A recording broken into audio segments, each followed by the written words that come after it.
جنگ خندق۔ جنگ احد کے عین 2 سال بعد شوال 5 ہجری کو پھر مکہ کی جانب سے سیدنا عباس رضی اللہ تعالیٰ عنہ نے ایک گھڑ سوار چٹھی دے کر مدینہ روانہ کیا۔ 3 دن میں گھڑ سوار آقا صلی اللہ علیہ وآلہ وسلم کے روبرو تھا۔ خط کا متن ہولناک تھا۔ ابو سفیان نے عرب کی اس زمانے کی تاریخ تک سب سے بڑا لشکر تیار کر کے مدینے پہ چڑھائی کے لیے کوچ کر دیا تھا۔ لشکر میں اطلاع کے مطابق 10,000 لڑاکا سپاہی تھے۔ قریش کے علاوہ کنانہ تہامہ کے آباد سارے قبائل کے ساتھ آقا صلی اللہ علیہ وآلہ وسلم کے دشمن علاقے نجد کے بنو غطفان قبائل فزارہ، مرہ، اشج، عینیہ بن حسن، حارث بن عوف اور مصر بن رخیلہ کی قیادت میں ان کے فوجی دستے بھی مکہ سے باہر مرازران میں ابو سفیان کے لشکر میں آ ملے تھے۔ بنو اسد بھی آ پہنچا تھا۔ اس سارے لشکر کی تیاری، سپاہیوں کے خورد و نوش، اسلحہ سازی، گھوڑوں اونٹوں پہ خرچے کی ذمہ داری خیبر کے یہودیوں نے اٹھائی ہوئی تھی۔ مدینے کے اندر منافقین اور بنو قریظہ سے بھی ابو سفیان کی ساز باز تھی۔ اب یہ سارا لشکر اپنے گمان میں مدینے کی سلطنت میں مسلمانوں کو جڑ سے اکھاڑنے کے لیے آ رہا تھا۔ اس کے پہنچنے میں فقط 6 سے 7 دن رہتے تھے۔ ابو سفیان بن حرب اس سارے لشکر کا سپہ سالار تھا۔ آقا صلی اللہ علیہ وآلہ وسلم نے فوراً اپنے مشیروں کو اکٹھا کیا، زمینی حقائق، دشمن کے عزائم اور اپنے مقاصد سامنے رکھے۔ دشمن کے عزائم دیوار پہ لکھے تھے، اس کی قوت سے راہ کے رہگزار غبار بنے تھے، پہاڑ کانپ رہے تھے۔ مسلمانوں کا مقصد یہی تھا کہ دشمن کامیاب نہ ہو، مدینہ بچا رہے۔ مسلمانوں کے پاس 3,500 سپاہی تھے۔ کہاں مقابلہ ہو؟ سلیمان فارسی رضی اللہ تعالیٰ عنہ بھی مشیروں میں بیٹھے تھے۔ انہوں نے رائے دی کہ ہمارے ایران میں جب اپنے سے بڑی فوج سے مقابلہ درپیش ہوتا تو ہم قلعہ بند ہو جاتے، قلعہ نہ ہوتا تو دشمن راہ میں خندق کھود لیتے، اتنی چوڑی کہ بھاگتا گھوڑا بھی اسے عبور نہ کر سکے، اتنی گہری کہ اس میں گرا دشمن باہر نہ نکل سکے۔ بات آقا صلی اللہ علیہ وآلہ وسلم کے دل کو لگی۔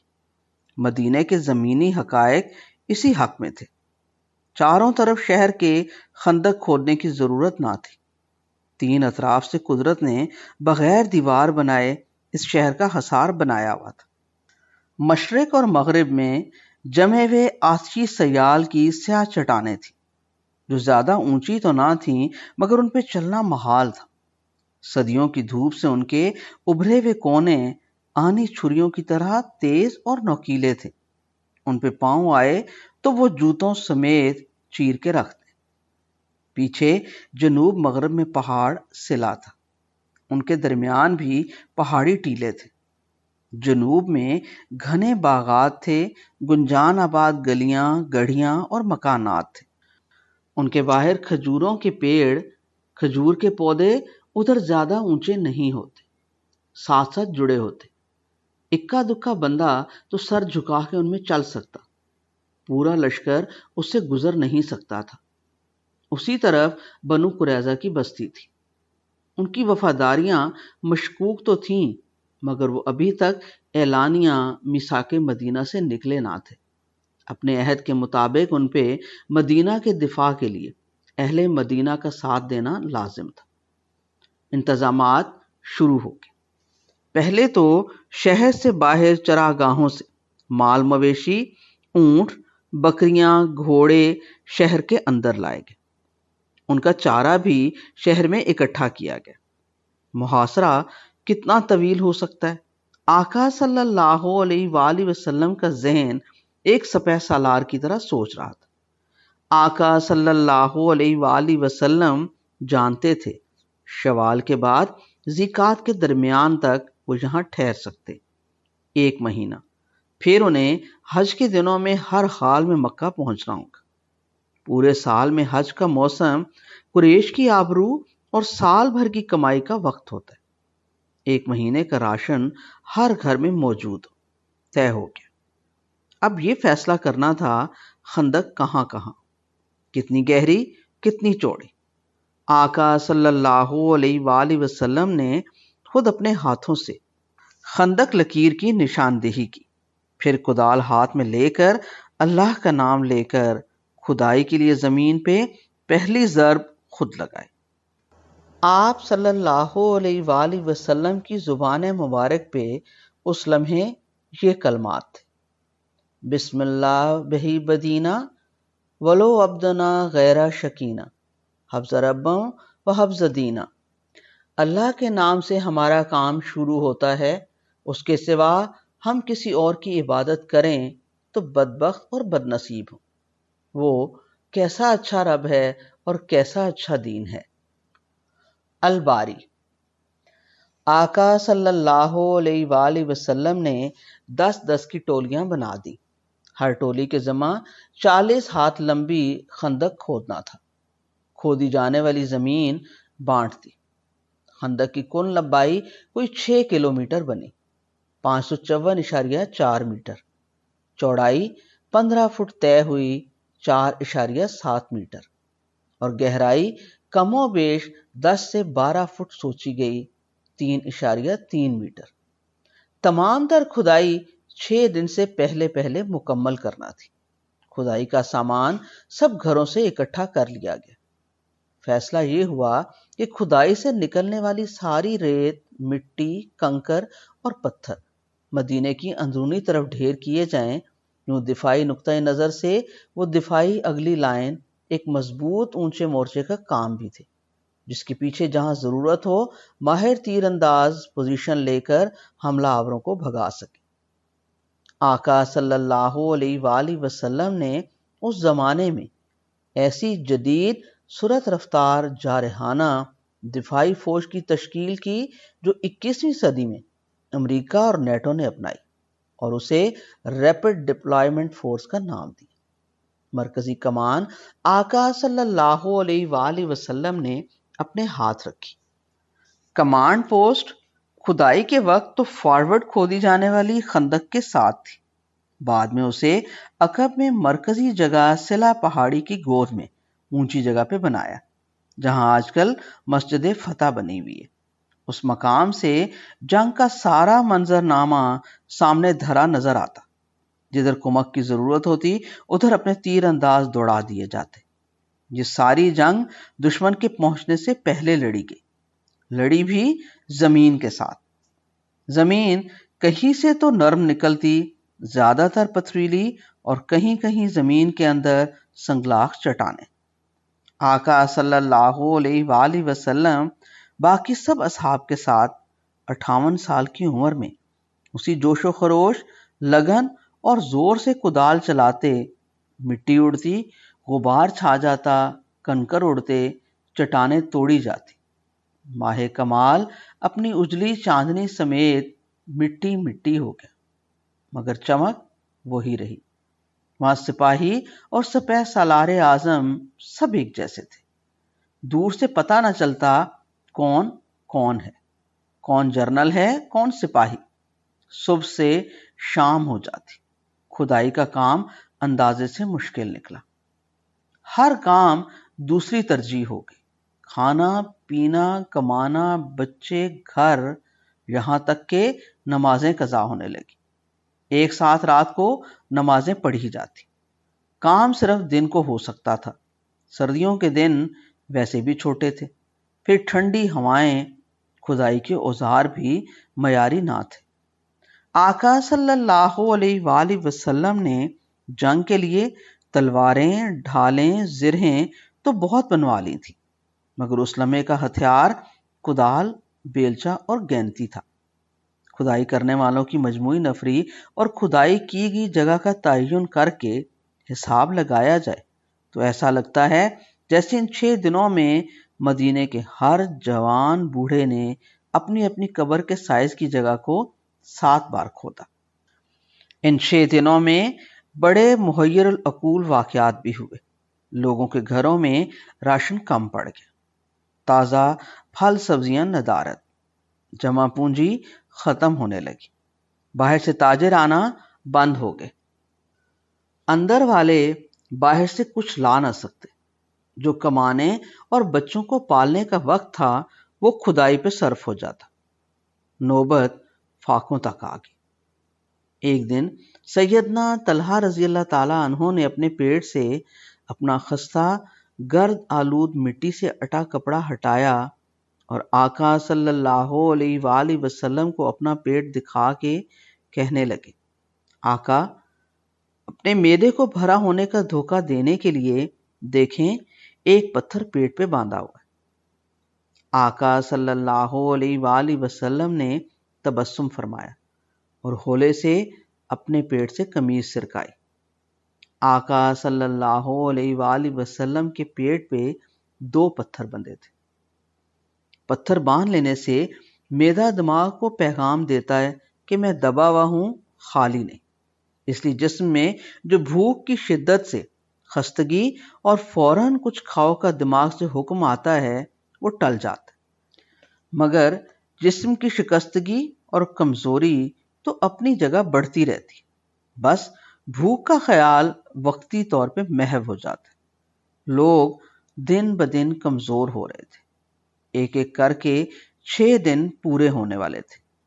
خندق جہاں جہاں سوچی تھی وہاں تیار ہونے والی تھی۔ دور مدینہ کے مضاف میں ابو سفیان کا 10,000 کا جمع غفیر پہنچنے والا تھا۔ آسمان پہ اس طرف غبار چھایا ہوا تھا۔ کھدائی تیز کر دی گئی۔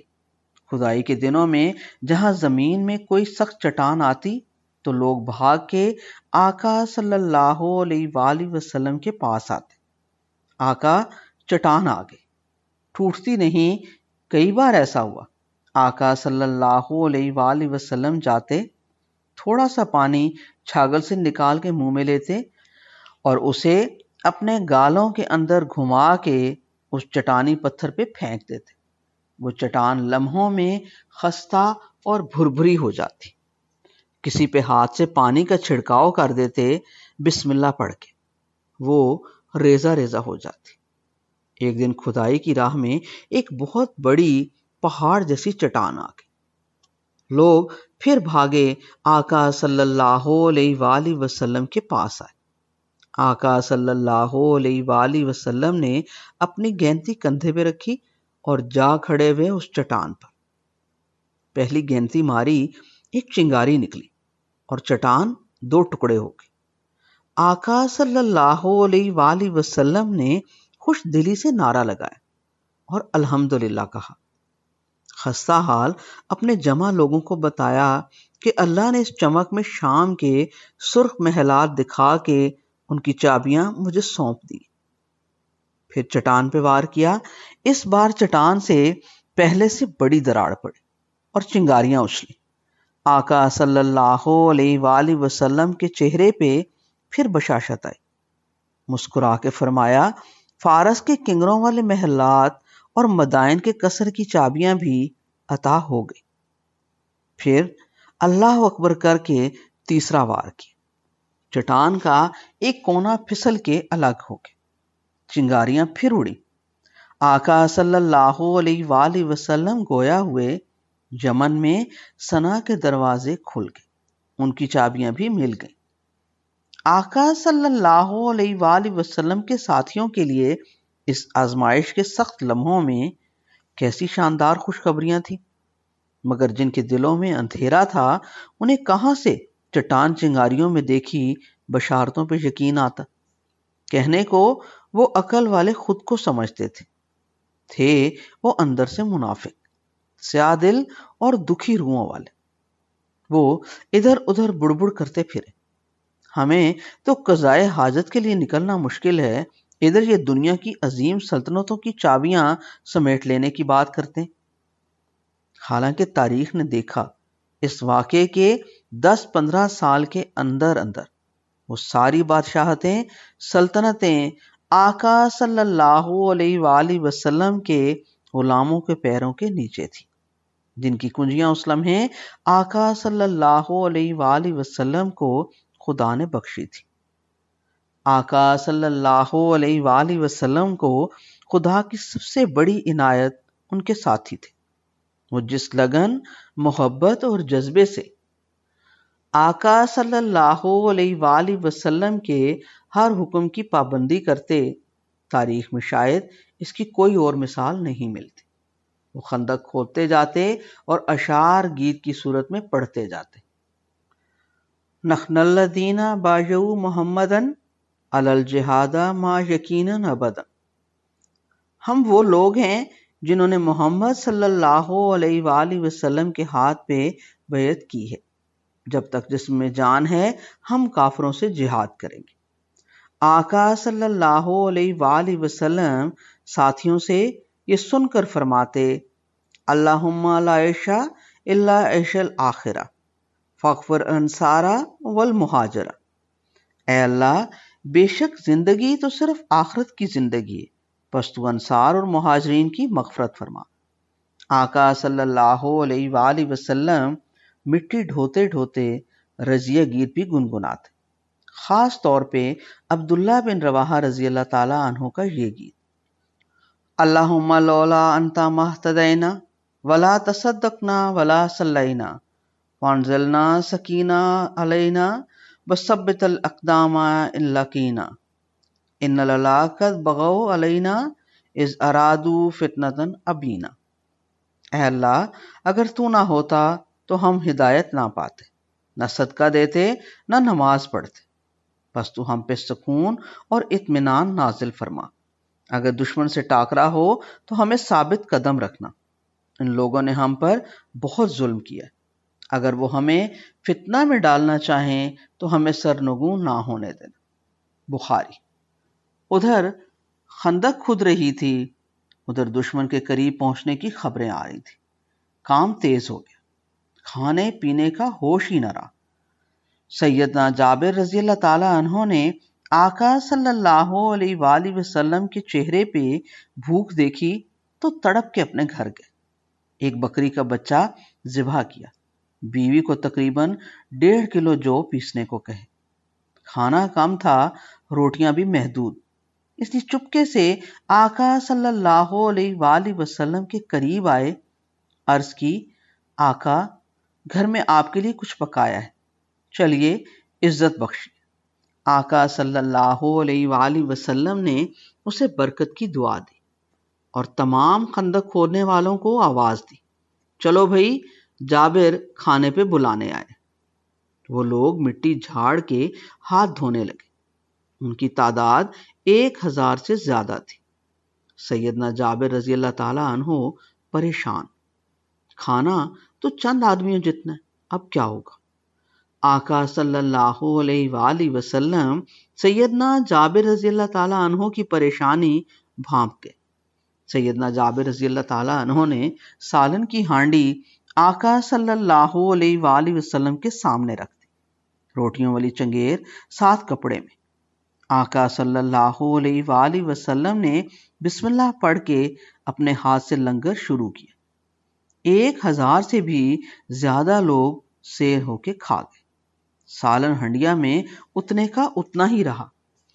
لوگ کہتے ہیں آقا صلی اللہ علیہ وآلہ وسلم کی محبت میں کھلائے جانے والے آج کے ہر لنگر میں بھی برکت اسی دن کے حوالے سے۔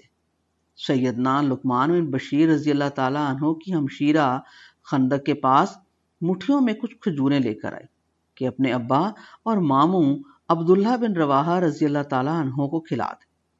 آقا صلی اللہ علیہ وآلہ وسلم کے پاس سے گزری تو آقا صلی اللہ علیہ وآلہ وسلم کو بھی کھجوریں پیش کر دی۔ آقا صلی اللہ علیہ وآلہ وسلم نے کپڑا زمین پہ بچھایا اور اس پہ بکھیر دی، پھر خندق کھودنے والوں کو آواز دی، آؤ بھئی ذرا وقفہ کر لو، کھجوریں آئی ہیں۔ سب نے کھائیں، جتنی کھاتے اتنی بڑھ جاتی۔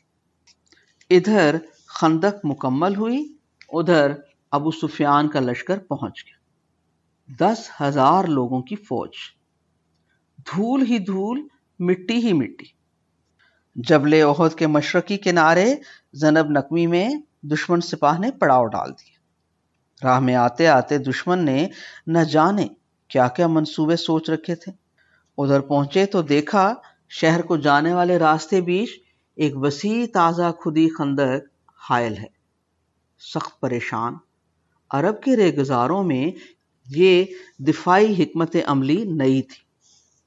خندق کے قریب ہونے کی کوشش کرتے تو خندق کے مدینے کی طرف اونچے کنارے کے بنے مورچے سے زناٹے کے تیر آتے۔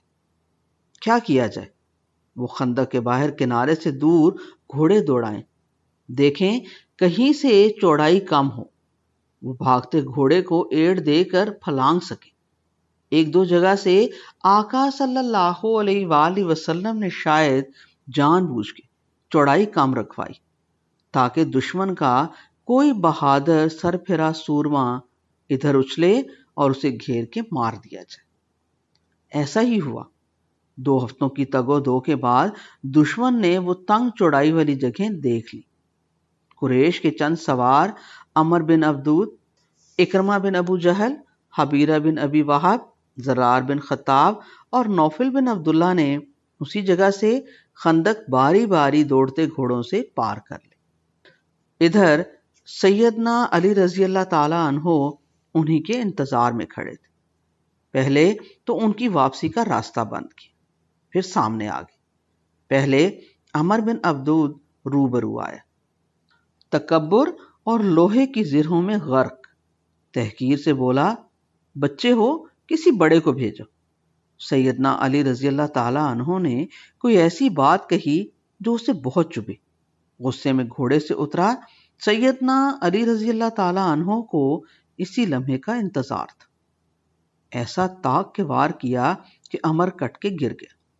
نوفل بن عبداللہ بھی خندق پھلانتے ہوئے گھوڑے کو بھگائے لا رہا تھا کہ عین خندق کے اوپر اس کا گھوڑا بدک گیا، بیچ خندق کے گھوڑے سمیت گرا۔ لوگوں نے پتھر مارنے شروع کر دی۔ وہ چیخ کے بولا، پتھر سے نہیں، مجھے تلوار سے مارو، عزت سے مارو، میں قریش کا رئیس ہوں۔ سیدنا علی رضی اللہ تعالی عنہ خندق میں اترے اور اس کی یہ خواہش بھی پوری کر دی۔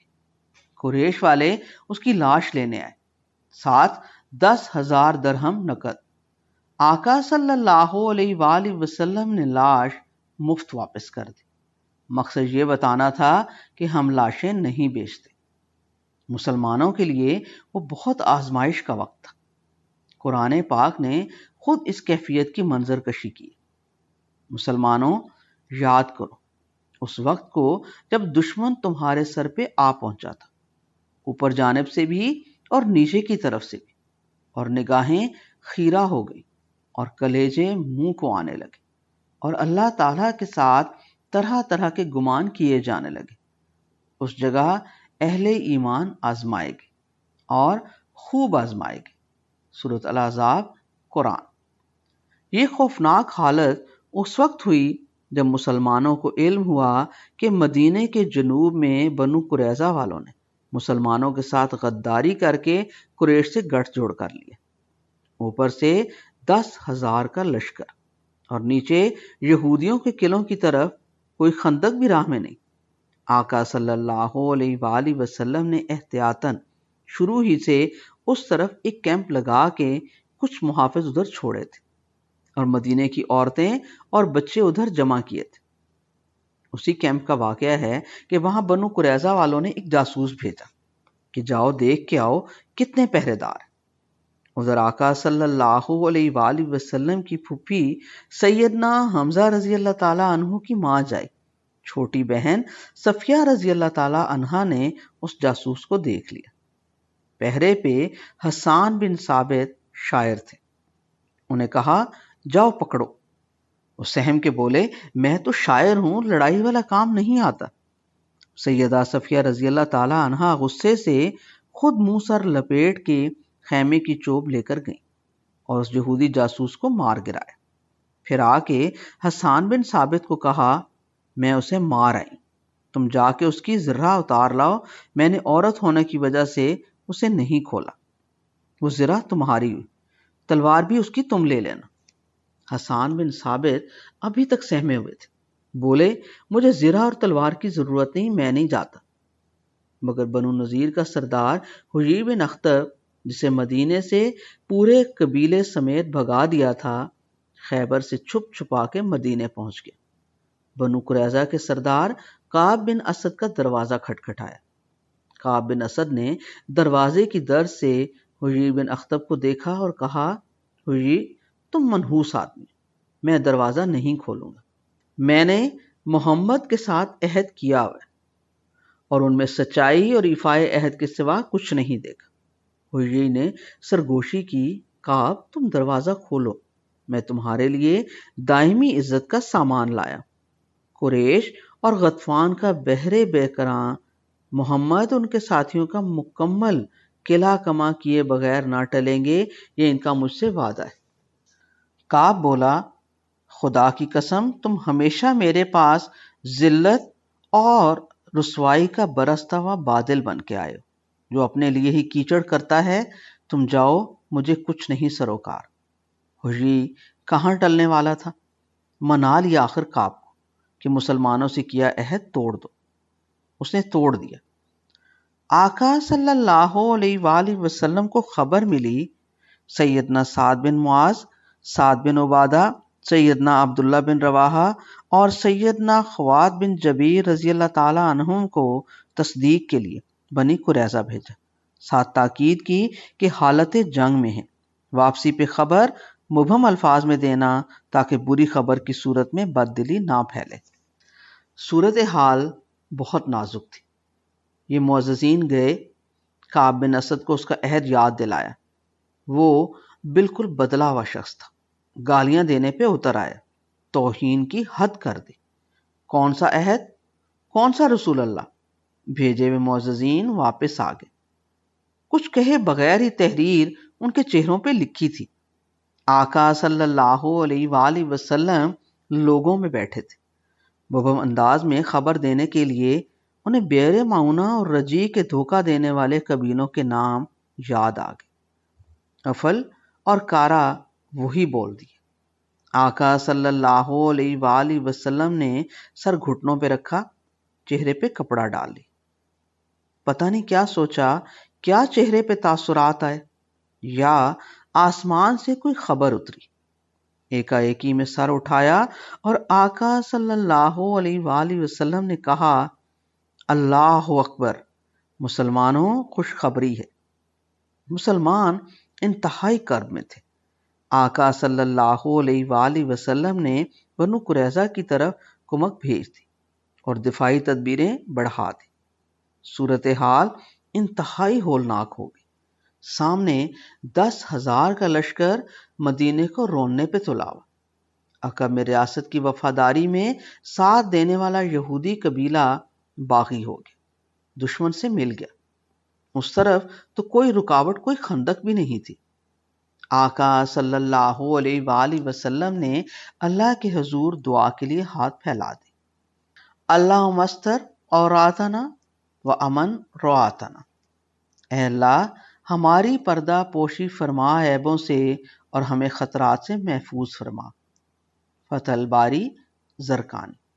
پھر آقا صلی اللہ علیہ وآلہ وسلم زوال کے بعد مسجد میں کھڑے ہو کے اللہ کے حضور گڑ گڑانے لگے، اللہم منزل کتاب، سریع الحساب، وحازم الاحزاب، اعظمہم وانصرنا علیہم۔ اے اللہ کتاب کے نازل کرنے والے، جلد حساب لینے والے، ان لشکروں کو شکست دینے والے، انہیں شکست دے اور ہمیں ان پر فتح عطا فرما۔ بخاری زرقانی۔ اللہ نے سن لیا جو آقا صلی اللہ علیہ وآلہ وسلم نے کہا۔ اس سے پہلے کہ اللہ زمین و آسمان بیچ اپنی ہواؤں کو طوفان میں لپیٹ کے بھیجتا، اللہ نے ایک مشرک نعیم بن مسعود اشجی جو بنو غطفان سے تھا، اس کے دل میں ایمان کی بتی جلا دی اور تدبیرات کا جھکڑ چلا دیا۔ نعیم کو ابو سفیان اور بنو قریظہ کے سردار کعب بن اسد دونوں کا اعتماد حاصل تھا۔ اس کا دل لیکن آنن فانن آقا صلی اللہ علیہ وآلہ وسلم کا غلام بن گیا۔ لبوں سے اس نے اپنے ایمان کا کہیں اظہار نہ کیا تھا۔ آقا صلی اللہ علیہ وآلہ وسلم کے حضور حاضر ہوا، دل کی کیفیت بتائی، ایمان کا اقرار کیا اور اس جنگ کو امن میں بدلنے کے لیے اپنی خدمات پیش کی۔ پہلے وہ بنو قریظہ کے سردار کعب کے پاس گیا، بولا ابو سفیان اور غطفان والے تو لڑ پھڑ کے چلے جائیں، تم اور تمہارے قبیلے نے یہاں رہنا ہے، مسلمانوں نے پھر تمہیں گھیرا تو وہ تمہاری مدد کو کہاں آئیں گے؟ سوچو۔ کعب سوچ میں پڑ گیا، بولا پھر؟ نعیم رازداری سے کچھ کہنے کو اس کے قریب ہوا اور اس کے کان میں ایک تجویز رکھی۔ کعب کی آنکھیں پہلے بجھیں پھر چمکنے لگی، بولا ابو سفیان مانے گا؟ تمہیں منوانا چاہیے، نہ مانے تو سمجھ جانا وہ تمہیں استعمال کر رہا ہے اپنے فائدے میں۔ کعب نے سر ہلایا، بولا تجویز درست ہے تمہاری۔ تجویز یہ دی تھی نعیم نے کہ ابو سفیان کو کہنا وہ اپنے چند رؤسا اور اہم بندے حفظ ما تقدم کے طور پر تمہارے پاس تمہاری نگرانی، تحفظ اور اطمینان کے لیے چھوڑ دے، پھر تم مسلمانوں کے خلاف عقب سے حملہ آور ہوگے۔ نعیم کا مقصد تھا اسے یقین دلانا کہ تم گارنٹی حاصل کر لو تحفظ کی۔ کعب مان گیا۔ نعیم اٹھ کے ابو سفیان کے پاس گیا، بولا کعب سے مل کر آ رہا ہوں۔ ابو سفیان نے پوچھا کیا خبر ہے؟ نعیم نے چہرہ لٹکایا، اداس اور دکھ بھرا منہ بنا کے بولا کعب مسلمانوں کے روب میں آ گئے، ان پہ حملہ کرنا تو درکنار، اب وہ تمہارے چنے ہوئے رؤسا چالاکی سے پکڑ کے مسلمانوں کے ہاتھ دینا چاہتا ہے کہ مسلمانوں سے بچا رہے۔ کیا مطلب؟ ابو سفیان سنبھل کے بیٹھ گئے۔ نعیم پھر رازدارانہ انداز میں ابو سفیان کی طرف جھکا اور بولا وہ تم سے تحفظ اور نگرانی کے بہانے تمہارے کچھ لوگ مانگیں گے، تم نہ مان جانا، ورنہ وہی بندے بنو قریظہ والے مسلمانوں کو دے کر اپنی عہد شکنی کا مداوع کریں گے۔ ابو سفیان کی آنکھیں غصے اور حیرت سے ابلنے لگی، فوراً اپنے بندے بنو قریظہ بھیجے گفتگو کے لیے اور کہا بنو قریظہ سے کہ فوری حملہ کرو۔ کعب نے کہا ایک تو ہفتے کا دن ہے، دوسرا اپنے کچھ بندے ہمارے پاس چھوڑو۔ کعب نے وہی مطالبہ کر دیا۔ ابو سفیان نے سنا تو اس نے سر ہلایا، نعیم ٹھیک کہہ رہا تھا۔ دونوں طرف بد اعتمادی ہو گئی، اوپر سے خدا نے روک رکھی ہواؤں کی گٹھڑی کھول دی، یخ بستہ ٹھنڈی ہوائیں طوفان کی صورت بگولے بن کے گھومنے لگی، ساتھ بادل بھی گھس آئے، بارش کی پھوہار تیز ہواؤں میں کنکروں کی طرح برسی۔ طوفان ایسا شدید کہ ابو سفیان کی فوجوں کے لیے چولہے پہ چڑھی دیگیں الٹ گئی، آگ کہیں بھڑک اٹھی کہیں بجھ گئی، خیمے الٹ گئے، تمبو پھٹ گئے، بانس اکھڑ گئے اور رسیاں ٹوٹ گئیں۔ ابو سفیان کے پڑاؤ میں خدائی طوفان نے سب کچھ پلٹ کے رکھ دیا، صحرا کا غبار، اوپر سے جسم چھیلنے والی تیز بارش، ہاتھ کو ہاتھ دکھائی نہ دے۔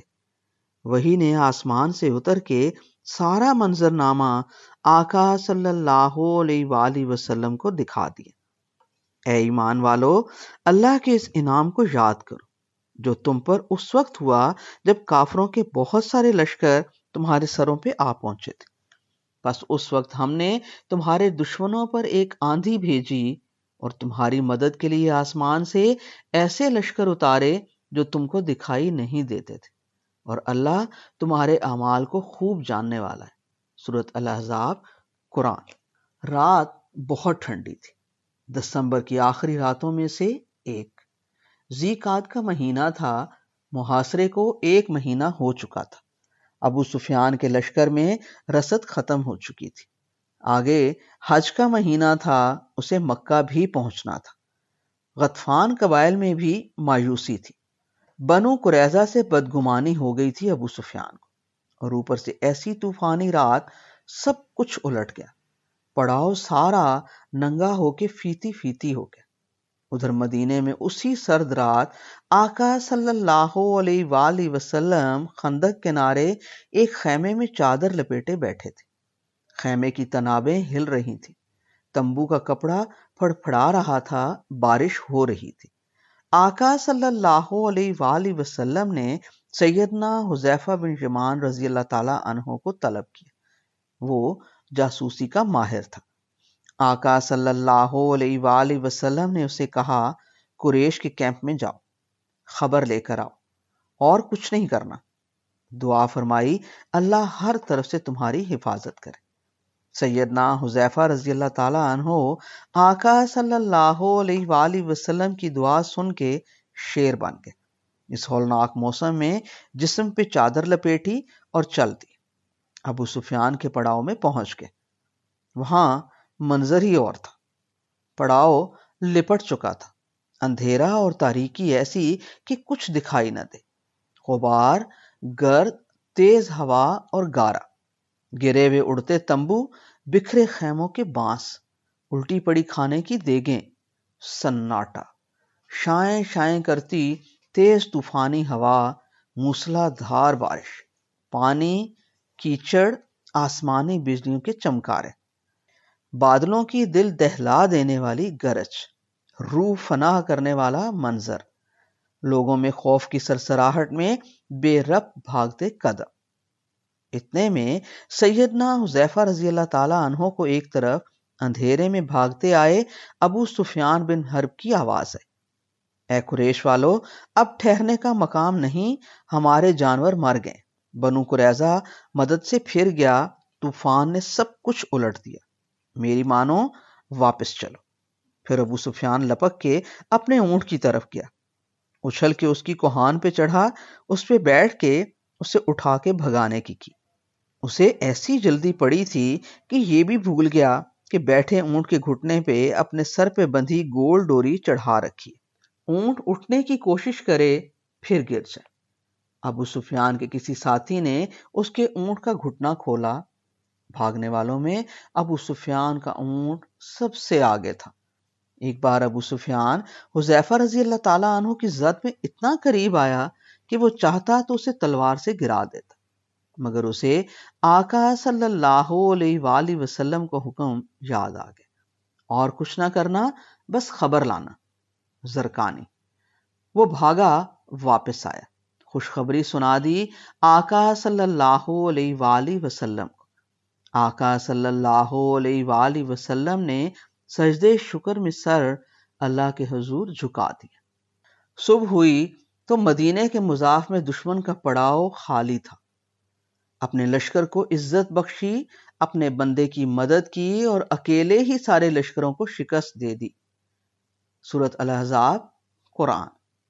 جس طوفانی رات ابو سفیان اپنا لشکر لے کر واپس مکہ بھاگا تھا، آقا صلی اللہ علیہ وآلہ وسلم نے فرمایا، اب دشمن کبھی ہم پہ یلغار نہ کرے گا، اب ہم ادھر حملہ آور ہوں۔ جس روز آقا صلی اللہ علیہ وآلہ وسلم خندق سے واپس آئے وہ بدھ کا دن تھا، ذی قعدہ کی 22 تاریخ 5 ہجری۔ ابو سفیان اور اس کے لائے ہوئے 10,000 کا لشکر ہزارہ درہم، وقت اور اپنے جانور تلف کر کے انتہائی خستہ حالی میں برباد ہوا بے مراد بھاگ چکا تھا۔ اپنے 3 رؤسا بھی اس نے مروائے، نفل بن عبداللہ، عمر بن عبدود اور منگبہ بن عبید۔ مسلمانوں کے بھی 6 لوگ شہید ہوئے۔ اوس کے سردار سعد بن معاذ رضی اللہ تعالیٰ عنہ زخمی ہوئے، ان کی کوہنی میں تیر لگا تھا، خون بہا، پہلے رک گیا بہتا خون۔ مسجد نبوی میں ان کے علاج کے لیے خیمہ لگا، ایک عیسائی عورت رفیدہ اسلمیہ ان کے علاج پہ مامور تھی۔ ابھی انہوں نے تاریخ کا ایک بڑا فیصلہ کرنا تھا۔